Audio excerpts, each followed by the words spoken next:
लग गई, जिस दिन इस देश का हर चूल्हा गोबर गैस से चलने लग गया, उस दिन तुम्हारा 1 रुपए और अमेरिका का $100 बराबर हो जाएगा कि नहीं? हाँ ना, क्यों नहीं बोल रहे हो? और उस दिन भारत सोने की चिड़िया नहीं, सोने का पहाड़ बन जाएगा कि नहीं? तो यही बात तो हम कर रहे हैं। हम कोई आकाश की बात करने के लिए आ रखे हैं क्या आपके पास?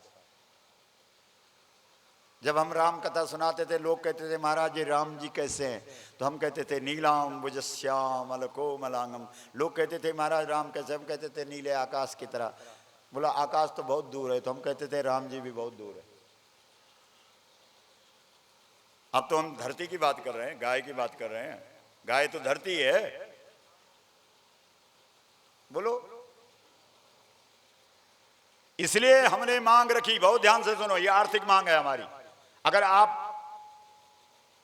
स्वीकार करते हैं तो हाथ उठाना, और अगर आपको स्वीकार नहीं है तो मना कर देना कि ठीक गलत है महाराज। सुनो, हमने आर्थिक मांग रखी कि अगर इस देश का कल्याण चाहते हो तो किसान से 10 रुपए किलो गाय का गोबर खरीदा जाना चाहिए। सरकार खरीदे। कितने रुपए किलो? 10 रुपए किलो। क्या खरीदे?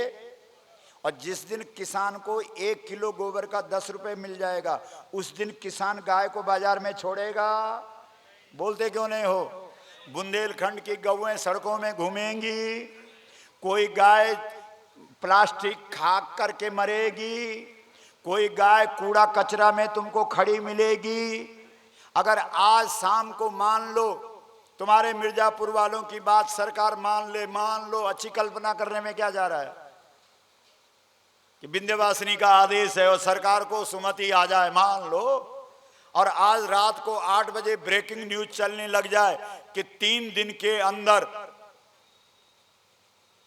सरकार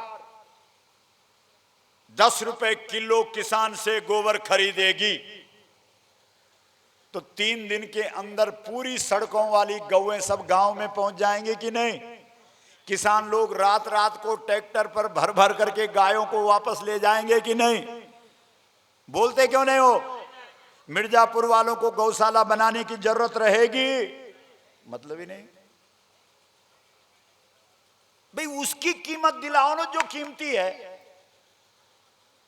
दूध की बात करते हो, अरे दूध कब बिका इस देश में? उठाओ जरा अपनी संस्कृति को, देखो जरा। हमारे देश में दूध बेचना और पूत बेचना बराबर था। हमारे देश में गाय बेचना और मां बेचना बराबर था। इस देश में तो गौमूत्र भी नहीं बिकता था। गौमूत्र तो औषधि है, और इस देश में औषधि तब काम करती थी जब वो निःशुल्क दी जाती थी। कोई वैद्य अगर दवाई का रुपए ले लेता था तो उसकी दवाई काम नहीं करती थी। कोई मंत्र वाला अगर मंत्र का रुपए ले लेता था तो उसका मंत्र नहीं चलता था। आप पता कर लो, जो पुराने लोग हैं उनसे बात कर लो। हम कोई सुनी सुनाई बात करने के लिए थोड़ी आए हैं तुम्हारे पास। तो आप कहेंगे महाराज दूध नहीं बिकेगा, घी नहीं बिकेगा, गौमूत्र नहीं बिकेगा, तो फिर बिकेगा क्या? गोबर बिकेगा। जब तक गोबर में तुमने पैसा नहीं देखा तब तक भारत का अभ्युदय हो ही नहीं सकता। बोलो भारत माता की मां। थोड़ा लंबा खींचो हाथ खड़ा करके। कितना डरते हैं मां बोलने में, सोचो। इसलिए हमारी सरकार से मांग है 10 रुपए किलो किसान से सरकार गोबर खरीदे। अगर हम अकेले चिल्लाएंगे तो सरकार मान जाएगी हमारी बात, और अगर 1 करोड़ लोग दिल्ली में खड़े हो जाएं तो सरकार मानेगी कि नहीं मानेगी? बोलते क्यों नहीं हो?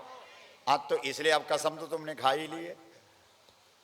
ये जो हमारी यात्रा है 676 जिलों में जाएगी और 18 फरवरी 2018 को दिल्ली पहुंचेगी। और जब दिल्ली पहुंचेगी तो 1 करोड़ लोग चाहिए। कितने लोग चाहिए? बोलो आओगे? अभी तो कसम खा रहे थे, अब हाथ भी नहीं उठाते। हाँ,